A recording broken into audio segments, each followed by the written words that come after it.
തിരുവനന്തപുരം ശിശുക്ഷേമ സമിതിയിലെ കുട്ടികളിൽ പോഷകാഹാരക്കുറവുള്ളവർക്ക് സർക്കാരിന്റെ പ്രത്യേക കരുതൽ വേണമെന്നിരിക്കെ കുട്ടികളെ പരിചരിക്കാൻ മാസത്തിൽ ഒരിക്കൽ മാത്രമാണ് ഡയറ്റീഷ്യൻ എത്തുന്നത്. സ്ഥിരമായ ഒരു ഡയറ്റീഷ്യൻ വേണമെന്ന ആവശ്യത്തിൽ ഇതുവരെ തീരുമാനമുണ്ടായിട്ടില്ല. ഇക്കാര്യം ആവശ്യപ്പെട്ട് സൂപ്രണ്ട് നൽകിയ കത്തിൽ ഉടൻ ആരോഗ്യവകുപ്പ് തീരുമാനമെടുക്കണമെന്നാണ് ഉയരുന്ന ആവശ്യം. തൈക്കാട് ശിശുക്ഷേമ സമിതിയിലെ കേന്ദ്രത്തിലുള്ളത് 139 കുഞ്ഞുങ്ങളാണ്. ഇതിൽ 63 പേർക്കൊഴികെയുള്ളവർക്ക് പോഷകാഹാരക്കുറവുണ്ട്. നിലവിൽ തൈക്കാട് ആശുപത്രിയിൽ നിന്ന് മാസത്തിലൊരിക്കൽ ഡയറ്റീഷ്യൻ എത്തിയാണ് കുട്ടികൾക്കുള്ള ആഹാരക്രമം തീരുമാനിക്കുന്നത്. മുട്ട, പാൽ തുടങ്ങി ഓരോ കുട്ടികൾക്കും നൽകേണ്ട ആഹാരക്രമം ഈ ഡയറ്റീഷ്യന്റെ നിർദ്ദേശപ്രകാരമാണ് തീരുമാനിക്കുന്നത്. കുട്ടികളുടെ ഭാരവും ഉയരവും കണക്കാക്കിയാണ് പോഷകക്കുറവ് തീരുമാനിക്കുന്നത്. എന്നാൽ ഇതുകൊണ്ട് കാര്യമായ പുരോഗതിയില്ലെന്ന് ചൂണ്ടിക്കാട്ടി തൈക്കാട് ആശുപത്രി സൂപ്രണ്ട് കഴിഞ്ഞ മെയിൽ DMOയ്ക്ക് കത്ത് നൽകിയിരുന്നു.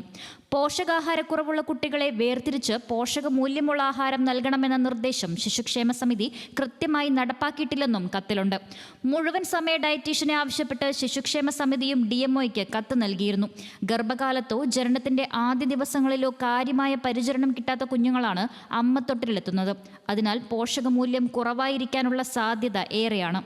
എന്നാൽ കുഞ്ഞുങ്ങളുടെ പരിപാലനത്തിൽ യാതൊരു വിട്ടുവീഴ്ചയുമില്ലെന്നാണ് ശിശുക്ഷേമ സമിതിയുടെ വിശദീകരണം. 1500 ഗ്രാമിൽ താഴെ ബർത്ത് വെയിറ്റ് ഉള്ള കുട്ടികൾ എന്ന് പറയുന്നത് 9 കുട്ടികളാണ്. അപ്പോൾ സ്വാഭാവികവും അത്തരത്തിലുള്ള കുട്ടികളുടെ പരിചരണമാണ് ഇവിടെ ഏറ്റെടുത്തിട്ടുള്ളത്.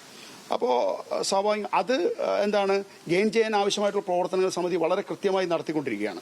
സമിതി ഇതിനകത്ത് ആവശ്യമായിട്ടുള്ള വലിയ ഇടപെടൽ നടത്തി. ഗവൺമെൻറ്റും ഇക്കാര്യത്തിൽ വലിയ ഇടപെടലാണ് നടത്തിക്കൊണ്ടിരിക്കുന്നത്. ഡയറ്റീഷ്യൻ ഒരാൾ എല്ലാ മാസവും ഇവിടെ വരുന്നുണ്ട്. അവരുടെ കൃത്യമായ അസസ്മെൻറ്റ് നടക്കുന്നുണ്ട്. ഡോക്ടർമാരുടെ പരിശോധന എല്ലാ ദിവസവും ഡോക്ടർമാരുടെ പരിശോധനയുണ്ട്. ആരോഗ്യവകുപ്പ് അക്കാര്യത്തിൽ വളരെ ഫലപ്രദമായിട്ടാണ് ശിശുക്ഷേമ സമിതി പ്രവർത്തനങ്ങൾ ഇടപെടുന്നത്. നിലവിൽ 4 നഴ്സുമാർ കുഞ്ഞുങ്ങളെ പരിചരിക്കാൻ ശിശുക്ഷേമ സമിതിയിലുണ്ട്. അപ്പോഴും മുഴുവൻ സമയ ഡയറ്റീഷ്യന്റെ സേവനം അനിവാര്യമെന്ന് സമിതിയും സമ്മതിക്കുന്നു. നടപടിയെടുക്കേണ്ടത് ആരോഗ്യവകുപ്പാണ്. ന്യൂസ് മലയാളം, തിരുവനന്തപുരം.